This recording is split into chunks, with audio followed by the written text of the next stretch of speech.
तो साथियों, मैं एच रोशन आपके सामने फिर उपस्थित हूँ एक नए वीडियो के साथ। आपका स्वागत है मेरे YouTube चैनल पर। और आप लोगों ने बहुत प्यार दिया है, बहुत तेजी से आप लोग देख रहे हैं इसको और इसका लाभ उठा रहे हैं, जिससे मैं और अच्छे से इसको प्रस्तुत करने का प्रयास कर रहा हूँ। तो चलते हैं, आज हम लोग एक नया वीडियो देखेंगे, एक नया चैप्टर फिजिक्स के अंतर्गत जो पढ़ रहे थे स्केलर वेक्टर, उसी को आगे हम ले चलते हैं। तो साइंस का एक इंपॉर्टेंट चैप्टर है। हमने पिछली क्लास में भी कहा था कि स्केलर वेक्टर एक ऐसा टॉपिक है जिससे बार बार प्रश्न पूछा जाता है। तो देखते हैं हम लोग उसी में कुछ कॉन्सेप्चुअल चीजें जो वेक्टर में हम लोग पढ़ रहे थे उससे आगे की बात। पिछले क्लास में मैंने सदिश के जोड़ का एक कॉन्सेप्ट दिया था आपको कि सदिशों को जोड़ते कैसे हैं। अब यहां हम लोग सदिशों को गुना करने की प्रक्रिया की बात करें कि दो सदिश दिया रहे तो उसको गुना करने का क्या तरीका है। चूंकि ये नॉर्मल क्वांटिटी नहीं है, एक ऐसा क्वांटिटी, एक ऐसा राशि है जिसमें मैग्नीट्यूड के साथ साथ डायरेक्शन भी है। जोड़ने में त्रिभुज के नियम का पालन होता है, हमने पढ़ा, और लॉ ऑफ ट्रायंगल पर ही हम लोग जोड़ते हैं।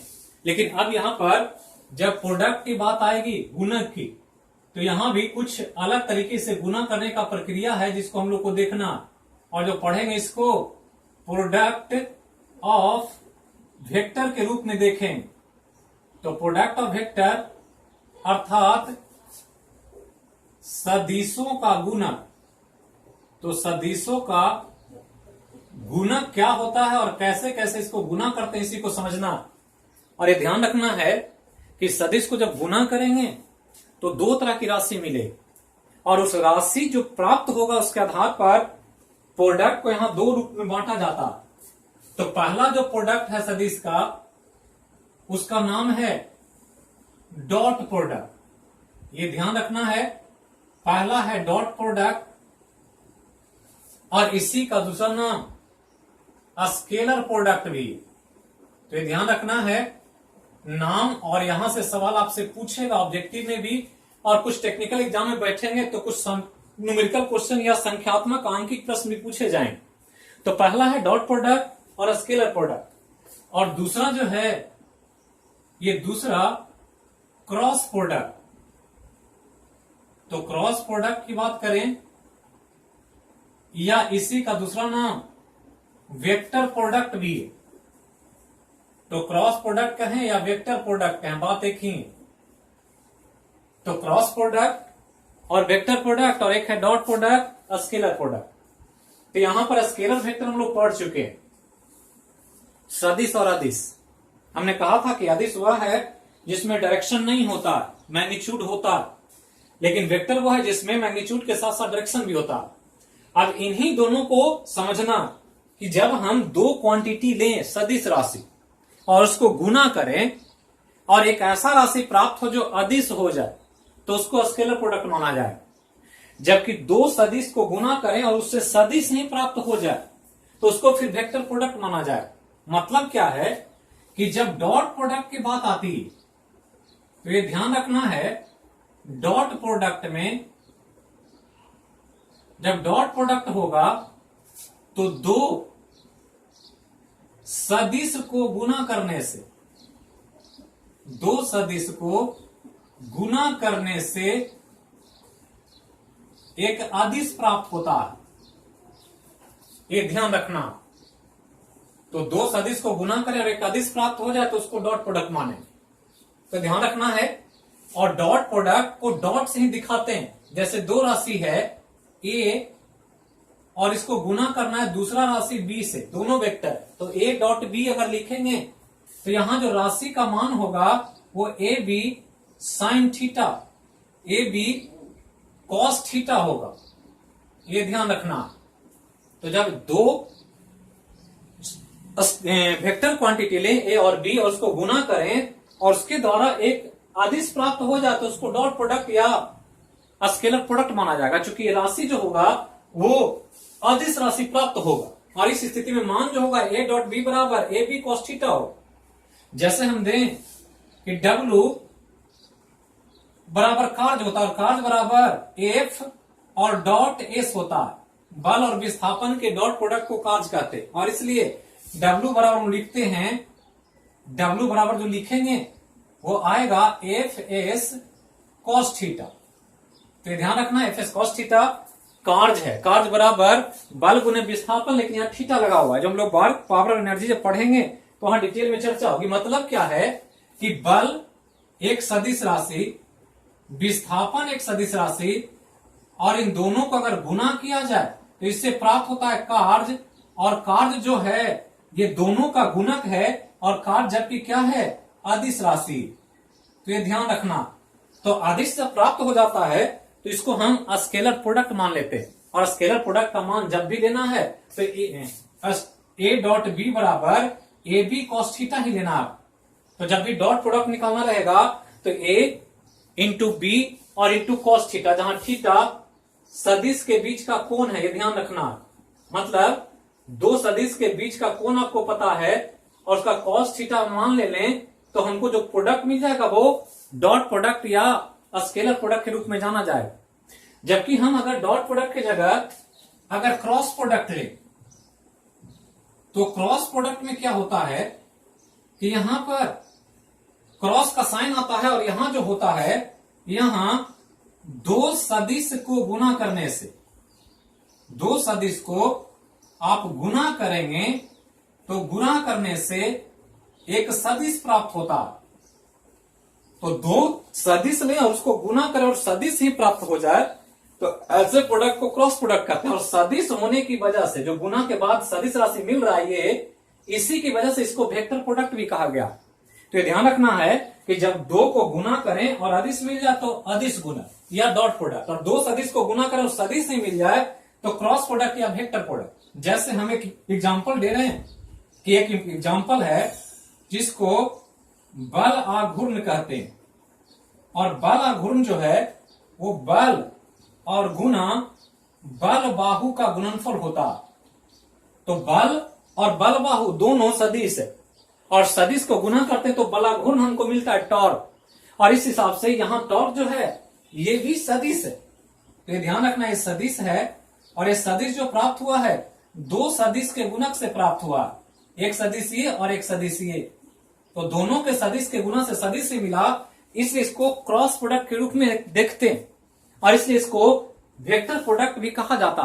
अब यहां ध्यान दें कि जब क्रॉस प्रोडक्ट लेंगे दो सदिश का, जैसे एक सदिश ए है और इसका क्रॉस प्रोडक्ट बी के साथ लेना है कि ए और बी को गुना करेंगे तो जो राशि मिलेगा ए बी साइन थीटा मिलेगा, और साथ में एक क्वांटिटी आएगा डायरेक्शन के लिए A B sine theta n, जिस पर बार लगा हुआ, जहां पर ये थीटा बीच का कोण है और एन जो प्राप्त हुआ है क्वांटिटी उसका डायरेक्शन है कि किधर जो मिला, दो को गुना करने पर तीसरा जो सदिश मिल रहा है उसका डायरेक्शन किधर। यहां पर चूंकि अदिश था इसलिए यहां पर डायरेक्शन की जरूरत नहीं थी, यहां पर ये अदिश राशि है, कार जैसे अदिश है, यहां कोई डायरेक्शन नहीं चाहिए। बलाघूर्ण एक सदिश राशि है और सदिश राशि के लिए डायरेक्शन चाहिए, और इसलिए यहां पर साइन थीटा के साथ एन आया है जबकि यहां कॉस थीटा के साथ एन नहीं आया।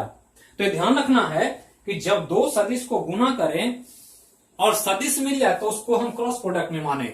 जब दो सदिश में उसको गुना करें और एक अदिश प्राप्त हो जाए तो इसको फिर हम अदिश प्रोडक्ट या डॉट प्रोडक्ट के रूप में देखें।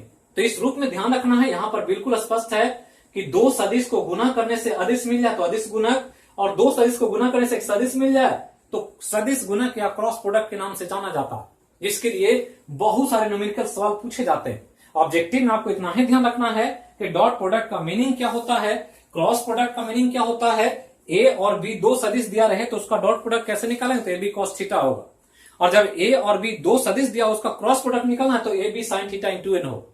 अब इसी का एप्लीकेशन बहुत इंपॉर्टेंट है जो आपको पढ़ना है, और सबसे ज्यादा ऑब्जेक्टिव में या समान विज्ञान वही पूछता है, और वो टॉपिक है, नाम है यूनिट वेक्टर।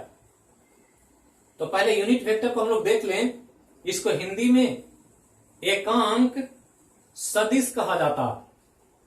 तो ये बिल्कुल इंपॉर्टेंट है, बहुत इंपॉर्टेंट, एग्जाम में पूछा जाता है यहां से।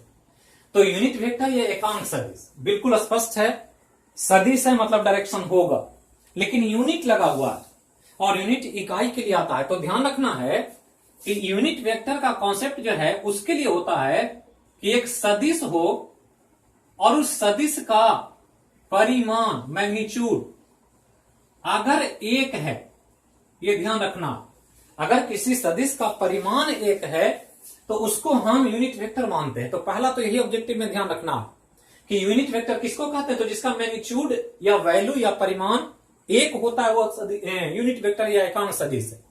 अब एकांक सदिश को जब दर्शाएंगे तीनों एक्सिस में, एक्स वाई और जेड में, तो मान लिया ये एक्स एक्सिस है, ये वाई एक्सिस है और ये जेड एक्सिस है, ये तीन एक्सिस है। तो ये ध्यान रखना कि तीनों एक्सिस में अगर हम एक यूनिट वेक्टर को दर्शाएं तो यूनिट वेक्टर कोई भी होगा, उसका मैग्नीट्यूड एक ही होगा, लेकिन अगर उसका डायरेक्शन एक्स एक्सिस की तरफ है तो इसको स्मॉल आई से दर्शाया जाता है। जब कोई यूनिट वेक्टर हो जिसका मैग्नीट्यूड एक हो और डायरेक्शन वाई एक्सिस की तरफ हो तो इसको जे से दर्शाते हैं, और जब कोई जेड एक्सिस की तरफ हो तो इसको के से दर्शाते हैं। तो आई, जे और के, तो ध्यान रखना है कि एक्स एक्सिस की तरफ जो होता है यूनिट वेक्टर, उस एक्स एक्सिस में इसको आई से सूचित करते हैं, वाई एक्सिस में यूनिट वेक्टर को जे से सूचित करते हैं, और जबकि जेड एक्सिस में यूनिट वेक्टर को के से सूचित किया जाता है। तो आई, जे, के लगा रहे और उस पर एरो दिया रहे तो समझ लेना कि यूनिट वेक्टर है। अब इसी यूनिट वेक्टर का हमको डॉट प्रोडक्ट और क्रॉस प्रोडक्ट निकाल करके देखना है कि क्या मान होता है इसका। अब यहां पर हम दो तीन केस देखेंगे। पहला एक केस देख रहे हैं कि हम यूनिट वेक्टर का डॉट प्रोडक्ट निकालना चाहते हैं। तो यूनिट वेक्टर का अगर डॉट प्रोडक्ट निकालना हो आपको, तो पहला जो केस है कि अगर समान एकांक सदिश है, समान एकांक सदिश, तो समान एकांक सदिश, लेकिन यहां जो सदिश है ये दो है, मतलब दो समान एकांक सदिश का डॉट प्रोडक्ट निकालना। तो दो समान एकांक सदिश का डॉट प्रोडक्ट निकाला है, तो दो समान एकांक मतलब जिधर एक है दूसरा उधर ही, एक्स एक्सिस की तरफ है तो दोनों एक्स की तरफ है, वाई है तो दोनों वाई की तरफ है, के जेड की तरफ है तो दोनों जेड की तरफ। तो दो समान एकांक सदिश है, हम दोनों को एक्स एक्सिस में लें, तो एक्स एक्सिस में लें तो एक्स एक्सिस वाले को आई लिखते हैं, तो आई और डॉट आई कर देंगे तो समान एकांक, दो समान एकांक सदिश का ये डॉट प्रोडक्ट हो। और यहां हमने पढ़ा है कि दो सदिश का डॉट प्रोडक्ट जो होता है ए बी कॉस थीटा होता है। तो ए बी, ए का मैग्नीट्यूड, बी का मैग्नीट्यूड और कॉस थीटा बीच का कोण, तो इसका मैग्नीट्यूड और इसका मैग्नीट्यूड हमने पढ़ा कि यूनिट वेक्टर होगा उसका मैग्नीट्यूड तो सबका एक ही होगा। तो इसको लिखें तो 1 और गुना 1 और कॉस थीटा। अब कॉस थीटा देखें कि एक आई की तरफ दूसरा भी आई एक्स की तरफ, मतलब दोनों एक्स एक्सिस में ही है, तो दोनों एक्स एक्सिस में, तो कॉस का मान 0 डिग्री। अब 0 डिग्री वैल्यू है तो इसको निकालें तो 1 और गुना 1 और गुना कॉस 0 1 होता है, तो कॉस 0 1 होता है तो वैल्यू 1 होगा। तो ध्यान रखना है कि अगर डॉट प्रोडक्ट लें और दो समान एकांक सदिश का लेंगे तो हमेशा वैल्यू जो मिलेगा वो वैल्यू एक ही होगा। और चूंकि अदिश है तो डायरेक्शन की कोई बात नहीं है, क्योंकि यहां जो निकाल रहे वो डॉट प्रोडक्ट है, डॉट प्रोडक्ट एक आदिश देता है कि मतलब दो को गुना करेंगे तो आदिश देगा, तो यहां पर वैल्यू मिलेगा 1। दूसरा, अगर आई की जगह जे ले लें तो जे और डॉट जे करें तो बराबर होगा 1 और गुना 1 गुना 1 और कॉस 0 डिग्री, तो यहां भी वही वैल्यू आएगा 1 गुना 1 और कॉस 0 का वैल्यू 1, तो ये भी 1। अगर जे की जगह के ले लें तो के डॉट के करेंगे तो 1 गुना 1 कॉस 0 डिग्री, तो बराबर 1 गुना 1 और गुना 1, तो ये भी वैल्यू 1 हो। क्योंकि यहां दोनों समान एकांक सदिश है, आई है तो दोनों एक्स एक्सिस में है, जे है तो दोनों वाई एक्सिस में है, और के है तो दोनों जेड एक्सिस में। और इसे थीटा 0 होने की वजह से सबका वैल्यू एक ही होता है। तो ध्यान रखना है कि अगर डॉट प्रोडक्ट दो समान एकांक सदिश का लिया जाए तो इसका मान जो होगा वो हमेशा 1 हो। पहला यह ध्यान रखना। दूसरा ध्यान दें कि अगर डॉट प्रोडक्ट हमको लेना है और बोलना है दो असमान एकांक सदिश का, तो असमान एकांक सदिश का लेना है डॉट प्रोडक्ट, तो एक अगर आई ले रहे हैं तो दूसरा जे लेंगे, या जे ले रहे हैं तो दूसरा के लेंगे, मतलब एक एक्स एक्सिस में दूसरा वाई एक्सिस में, मतलब दोनों अलग अलग एक्सिस में। तो लिखें, एक एग्जांपल हम दे रहे हैं उसी से समझना, आई और dot J, I dot J करें, तो आई डॉट जे करेंगे तो मैग्नीट्यूड तो सबका एक ही है, डायरेक्शन अलग है। अब एक आई इधर है, जे इधर है, तो थीटा बीच का 90 डिग्री। तो 90 डिग्री है तो 1 गुना 1 और cos 90 डिग्री वैल्यू लेंगे तो 1 गुना 1 और cos 90 का वैल्यू 0 होता है। तो cos 90 का वैल्यू 0 करेंगे तो वैल्यू 0 आ जाएगा।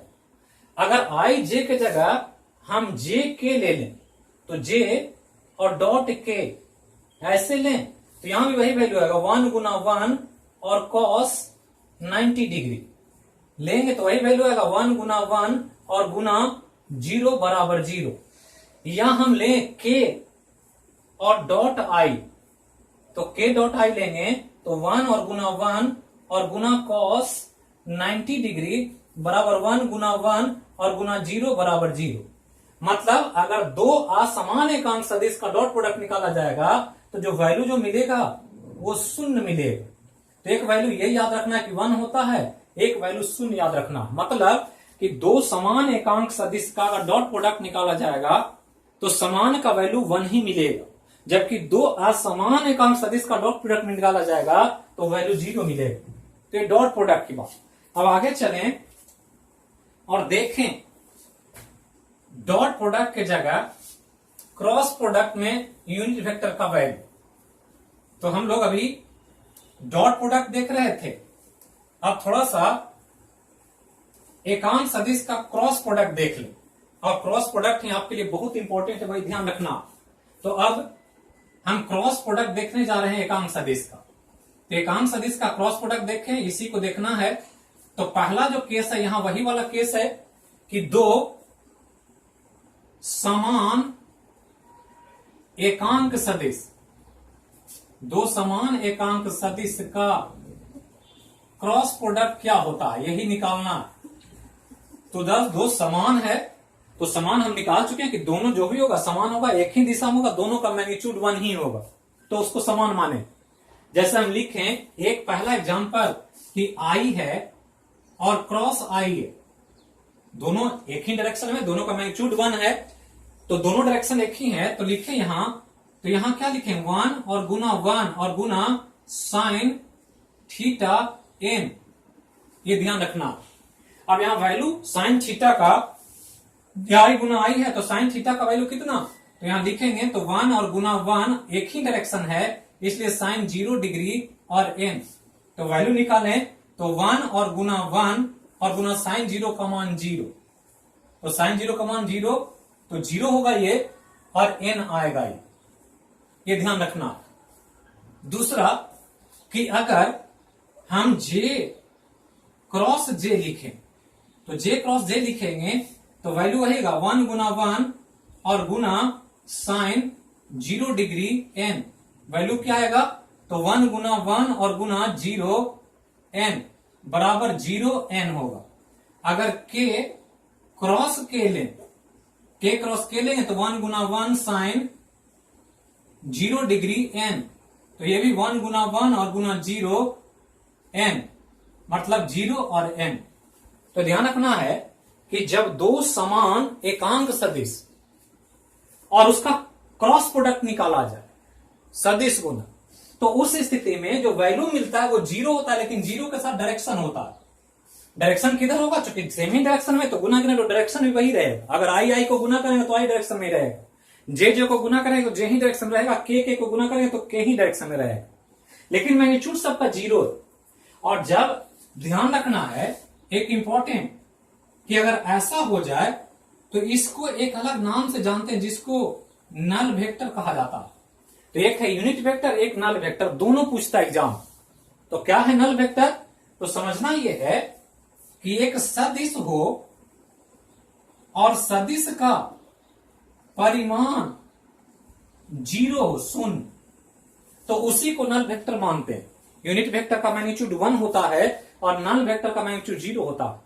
अर्थात अगर दो समान एकांक सदिश का क्रॉस प्रोडक्ट निकाला जाए तो नल वेक्टर प्राप्त होता है। ये ध्यान रखना कि दो समान एकांक सदिश का क्रॉस प्रोडक्ट जो होगा वो एक नल वेक्टर होगा।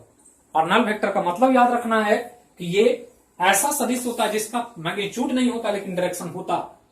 साथियों बिल्कुल इंपॉर्टेंट है, ये सब पॉइंट आपसे आजकल एग्जाम में पूछा जाता है, खासकर टेक्निकल एग्जाम में, रेलवे वगैरह में तो ज्यादा पूछेगा। लेकिन ऑब्जेक्टिव जीएस में जो समान विज्ञान है उसमें इस राशि का नाम, इसका कैरेक्टर, फीचर्स ध्यान रखना।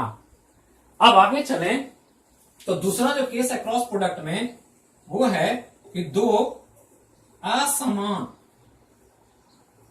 एकांक सदिश का, दो असमान एकांक सदिश का क्रॉस प्रोडक्ट निकालना है कि कितना होगा। तो दो असमान एकांक सदिश का क्रॉस प्रोडक्ट, जैसे यहां असमान का डॉट प्रोडक्ट निकाला था वैसे ही क्रॉस प्रोडक्ट निकालना। तो असमान का मतलब अलग अलग एक्सिस, मैग्नीट्यूड तो सबका बराबर है, डायरेक्शन अलग। अब इस रूप में ध्यान दें कि अगर हम लिखें आई और क्रॉस जे, या लिखें जे क्रॉस के, या लिखें के क्रॉस आई, तो ऐसे जब लिखेंगे तो ये असमान एकांक सदिश का क्रॉस प्रोडक्ट, मतलब एक जिस एक्सिस में है दूसरा दूसरे एक्सिस में है। जैसे आई अगर एक्स एक्सिस में है तो जे वाई एक्सिस में है, जे अगर वाई एक्सिस में है तो के जेड एक्सिस में है। सबका मैग्नीट्यूड एक ही है क्योंकि एकांक सदिश सब है, लेकिन डायरेक्शन अलग होने की वजह से इसको असमान एकांक सदिश माना जा रहा है। अब इस रूप में गुना करें तो इसका क्रॉस प्रोडक्ट निकालें तो मैग्नीट्यूड सबका बराबर 1 गुना 1 और गुना साइन, तो साइन कितना आई इंटू जे, तो देखें आई इधर जे इधर, थीटा बीच का 90 डिग्री, तो साइन 90 डिग्री लेते हैं और एन चूंकि डायरेक्शन है, सदिश प्रोडक्ट है, क्रॉस प्रोडक्ट में हमेशा सदिश ही मिलेगा, तो वैल्यू कितना होगा, तो 1 गुना 1 और साइन 90 का वैल्यू 1 और यूनिट ये डायरेक्शन आएगा। तो इधर से इधर जो गुना कर रहे हैं तो गुना करेंगे तो वैल्यू कितना होगा, 1 ही होगा और डायरेक्शन होगा। अब डायरेक्शन कैसे निकालना है इसको थोड़ा सा यहां ध्यान रखें। अब आई से जे की तरफ चल रहे हैं तो हाथ दाहिना रखें ऐसे, और हाथ को रखें, अंगूठा को फोल्ड करके सीधा रखें और चारों उंगलियों को रखें, और इस चारों उंगलियों को उधर ले जाएं जिधर से आप टर्न करके घूम रहे हैं। मतलब आई से जे की तरफ जा रहे हैं तो इसको भी ऐसे घुमाएं, तो ऐसे घुमाएंगे तो अंगूठा बाहर आ जाएगा ऐसे, मतलब ये ऐसे हो जाएगा। तो मतलब आई और जे को गुना करेंगे तो ये एक्सिस में वेक्टर मिलेगा रिजल्टिंग, तो इधर जो मिलेगा ये जेड एक्सिस है। मतलब आई और जे को गुना करेंगे तो डायरेक्शन जो होगा वो जेड एक्सिस की तरफ होगा, और जेड एक्सिस वाला यूनिट वेक्टर का अगर मैग्नीट्यूड 1 है तो इसी को हम के कहते हैं। मतलब आई डॉट जे जो होता है, आई क्रॉस जे जो होता है वो के का मान दे देता है। उसी तरह से अगर जे क्रॉस के करें तो 1 गुना 1 और गुना साइन 90 डिग्री एन करेंगे तो ये भी परपेंडिकुलर है, इसलिए जे क्रॉस के जो होगा अगर ऐसे करेंगे ऐसे तो घूमेगा तो एक्स एस की तरफ, मतलब 1 और गुना 1 और गुना 1 एन होगा, तो बराबर जो मिलेगा अगर जे क्रॉस के है तो डायरेक्शन ऐसे जाएगा तो ऐसे घूमेगा तो अंगूठा इधर आ जाएगा, इधर आएगा, मतलब जे क्रॉस के जो होगा वो आई दे देगा। अगर के क्रॉस आई करेंगे तो के क्रॉस आई ऐसे करेंगे, अंगूठा इधर घुमाएंगे तो अंगूठा ऊपर की तरफ आ जाएगा, और ऊपर आ जाएगा तो 1 और गुना 1 साइन 90 डिग्री एन बराबर 1 गुना 1 और गुना 1 ये जो देगा, तो के क्रॉस आई जो होगा वो जे दे देगा, ये ध्यान रखना।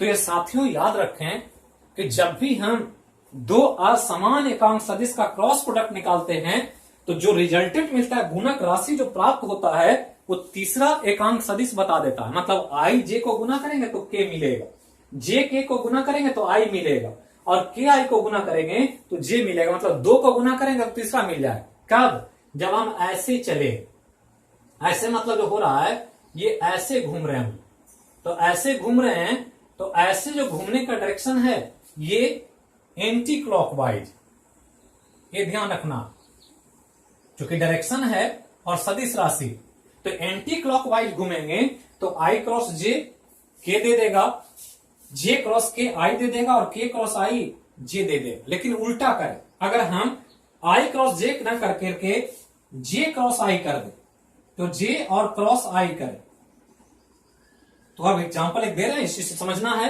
मतलब अभी हम आई से जे की तरफ जा रहे हैं, अब क्या करना है, जे से आई की तरफ जाना, तो जे से आई की तरफ जाएंगे तो अंगूठा अंदर चला जाएगा। तो अगर ये जेड था तो इसके अंदर माइनस जेड होगा, मतलब इस स्थिति में अगर गुना करेंगे तो 1 और गुना 1 साइन 90 डिग्री एन जो आएगा तो वैल्यू आएगा 1 गुना 1 और गुना 1 एन लेकिन यहां जो वैल्यू मिलेगा डायरेक्शन चूंकि के के अपोजिट है, इसलिए इसको जे क्रॉस आई जो होगा वो माइनस के दे दे। ये ध्यान रखना, जैसे आई क्रॉस जे दिया तो जे क्रॉस आई जो होगा वो माइनस के का वैल्यू दे दे। उसी तरह से इसको उल्टा करेंगे तो ये भी माइनस वैल्यू आ जाएगा, इसको उल्टा करेंगे ये भी माइनस वैल्यू आ जाएगा। तो ये ध्यान रखना है कि जब आप एंटी क्लॉकवाइज घूमते हैं तो दो सदिश का गुना तीसरा एकांक सदिश बता देता है, लेकिन जब क्लॉकवाइज घूमेंगे तो उस स्थिति में आपका डायरेक्शन उल्टा हो जाएगा, और डायरेक्शन उल्टा होने के कारण एकांक सदिश जो प्राप्त होगा वो ऋणात्मक प्राप्त होगा। तो ये प्रोडक्ट ऑफ वेक्टर को ध्यान रखें, जिससे काफी सवाल एग्जाम में पूछा जाए। तो यही इंपॉर्टेंट टॉपिक्स था जो vector, scalar, addition of vector और प्रोडक्ट ऑफ वेक्टर पढ़ना। तो इतना तो कम से कम कॉन्सेप्चुअली आप ध्यान रखें। अब इसके बाद कुछ 2-3 क्वेश्चन हम आपको करा देते हैं, जिसके द्वारा आपको आइडिया लग जाएगा कि कैसे यहां से सवाल पूछता है और किस रूप में हमको ध्यान रखना। तो बिल्कुल वीडियो को कंसेप्चुअली समझें। जो पहली बार देख रहे हैं जरूर सब्सक्राइब करें और ज्यादा से ज्यादा लोगों को शेयर करें। तो चलते हैं 2-3 क्वेश्चन देखते हैं हम लोग, तब ये टॉपिक यहां पर आपका कंप्लीट हो जाए। तो चल रहे हैं इसी में आगे 2-3 बहुत महत्वपूर्ण क्वेश्चन के साथ हम लोग इसको समझने का प्रयास करें। स्केलर और वेक्टर में कुछ न्यूमेरिकल्स हम बता दे रहे हैं जो आपके लिए बहुत इंपॉर्टेंट होगा। तो पहला हम एक क्वेश्चन ले रहे हैं। पहला क्वेश्चन कि दो बल है, एक बल है 8 न्यूटन का और एक बल है 6 न्यूटन का। ये ध्यान रखना, 8 न्यूटन का और 6 न्यूटन का बल है और ये दो बल किसी पिंड पर लग रहा है। ये 8 न्यूटन जो लग रहा है ये पूरब दिशा की तरफ लग रहा है और ये जो है ये दक्षिण दिशा की तरफ लग रहा है। तो 8 न्यूटन का बल और 6 न्यूटन का बल एक पूरब की तरफ और एक दक्षिण की तरफ लग रहा है। तो कहता है कि आर का मान निकाले। ये आर का वैल्यू क्या होगा? मतलब एक पिंड है जिस पर 8 न्यूटन 6 न्यूटन का बल लगे तो उस पर रिजल्टेंट फोर्स का मैग्नीट्यूड कितना होगा, परिमाण, ये पूछ रहा। जैसे एक फोर्स, एक पिंड वैसे, और इस पिंड पर दो बल लग रहा। तो एक बल लग रहा है, कर रहा है पूरब की तरफ, तो पूरब की तरफ चल रहा है वो 8 न्यूटन, और इसी पर एक दूसरा बल लग रहा है दक्षिण की तरफ जो 6 न्यूटन। पता होगा कि मैप में ऊपर उत्तर होता है, नीचे दक्षिण होता है, इधर पूरब इधर पश्चिम होता है। अब इस स्थिति में 8 न्यूटन 6 न्यूटन का बल है तो थीटा कितना यहां, ये 90 डिग्री। अब पूछ रहा है कि रिजल्टेंट का मैग्नीट्यूड बताए कि जो फोर्स एक्चुअली लग रहा है वो कितना का लग रहा। तो रिजल्टेंट निकालें तो यहां पर हमने पढ़ा था आर बराबर पढ़े थे P square plus Q square plus 2p Q cos theta. तो कॉस 90 डिग्री है, थीटा का मान का रूट। तो पी स्क्वायर कितना, तो पी है 8 का स्क्वायर प्लस 6 का स्क्वायर प्लस 2, 8 गुना 6, ये गुना में है, और कॉस 90 का वैल्यू जो होता है वो 0 होता है। अब इसको सॉल्व करें ऐसे तो जो वैल्यू मिलेगा ये 8 स्क्वायर प्लस 6 स्क्वायर, ये 0 का वैल्यू 0 अंडर रूट, तो कितना हो गया, तो 64 और प्लस 36 का अंडर रूट करेंगे तो आ जाएगा अंडर रूट 100, और 100 का अंडर रूट जब निकालेंगे तो 10 न्यूटन। तो ये ध्यान रखना है कि ऐसे ही कुछ सवाल पूछेगा, बिल्कुल सिंपल, बहुत कठिन नहीं, बिल्कुल आसान होता है, जिसको आपको ध्यान रखना। तो ये ध्यान देना कि बिल्कुल आसान है, कुछ नहीं है, जो कॉन्सेप्ट बताया गया उसको आप ध्यान रखें। दूसरा एक सवाल दे रहे हैं हम, दूसरा इंपॉर्टेंट, कह रहा है कि एक पिंड है जिस पर दो बल लग रहा, दो बल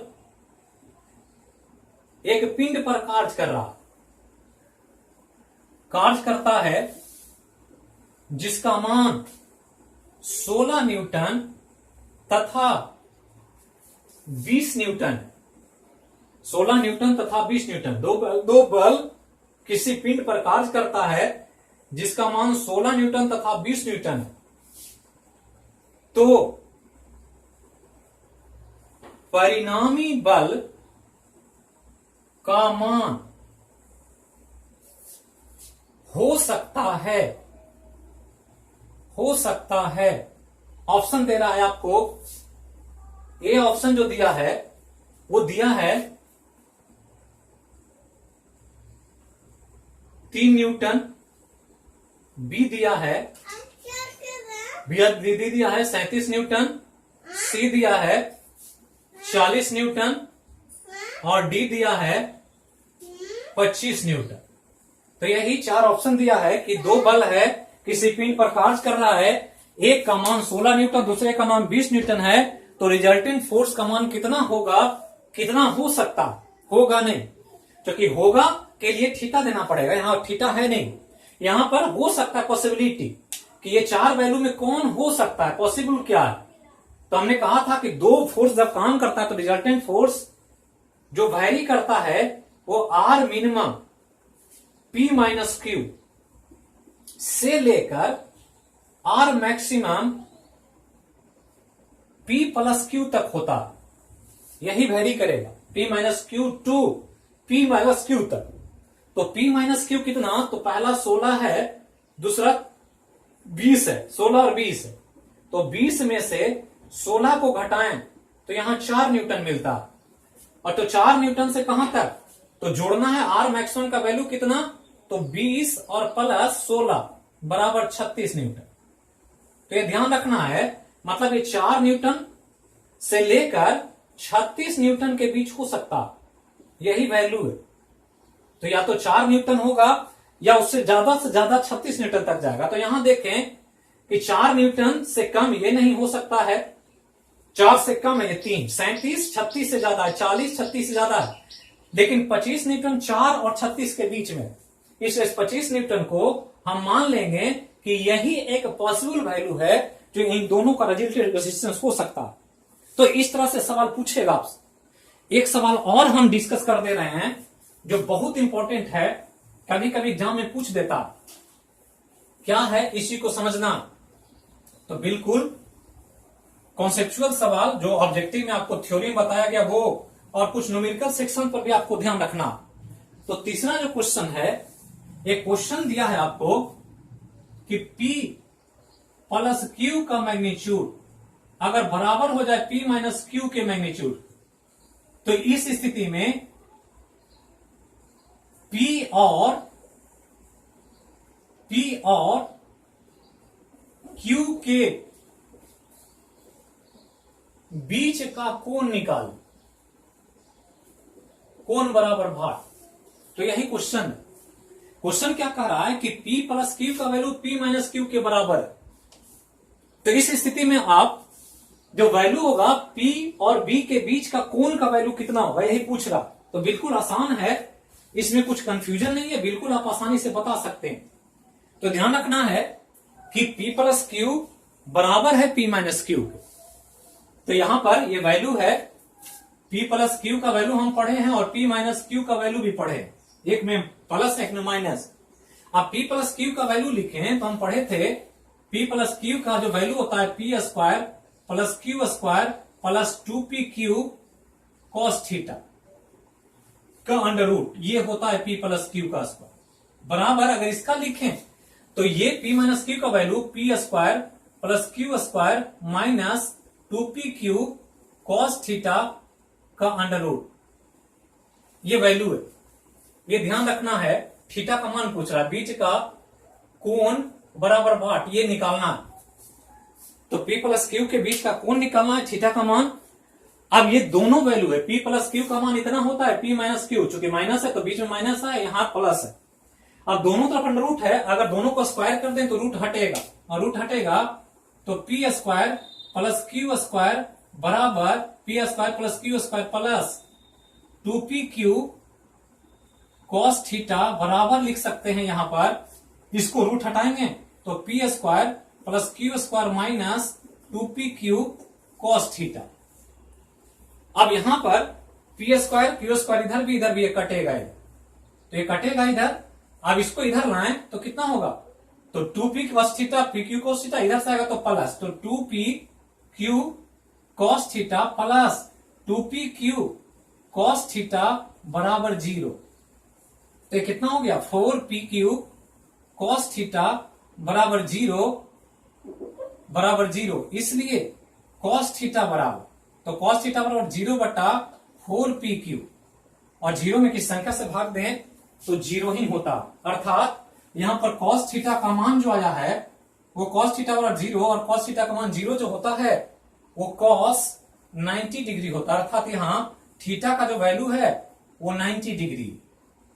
मतलब ये ध्यान रखना है, ये तभी हो सकता है मैग्नीट्यूड बराबर, जैसे यहां पर चित्र से देखें कि एक P है, ऐसे ये P है और ये Q है, ये P और Q है ऐसे, और इसका रिजल्टेंट जो है ये है, ये P प्लस Q है, तो ये P प्लस Q का मैग्नीट्यूड है इधर। तो एग्जैक्टली इतना ही मैग्नीट्यूड कब होगा, जब दोनों के बीच थीटा 90 डिग्री हो, मतलब P माइनस Q भी बराबर हो। तो P माइनस Q मतलब इसके उल्टा, तो उल्टा कर दे तो Q नीचे आ जाएगा, तो ये हो गया P और माइनस Q, और ये, तो इस स्थिति में ये वैल्यू P माइनस Q का जो मैग्नीट्यूड होगा, यहां देख रहे हैं कि यहां थीटा 0 है, ये P प्लस Q ऐसे लिखे और Q को उल्टा कर दें तो ये वैल्यू, ये और ये वैल्यू क्या होगा, बराबर होगा। क्यों? क्योंकि यहां पर थीटा जो है ये 90 डिग्री, यही एक केस है जिसमें P प्लस Q का मान P माइनस Q के बराबर होता। तो ऐसे ऐसे कुछ क्वेश्चंस को आपको ध्यान रखना जो आपको अक्सर एग्जाम में पूछा जाए। तो यही स्केलर वेक्टर से संबंधित बात, इसको देखें, लाइक करें, सब्सक्राइब करें। फिर मिलेंगे हम लोग एक नए वीडियो में एक नए सब्जेक्ट के साथ। Thank you.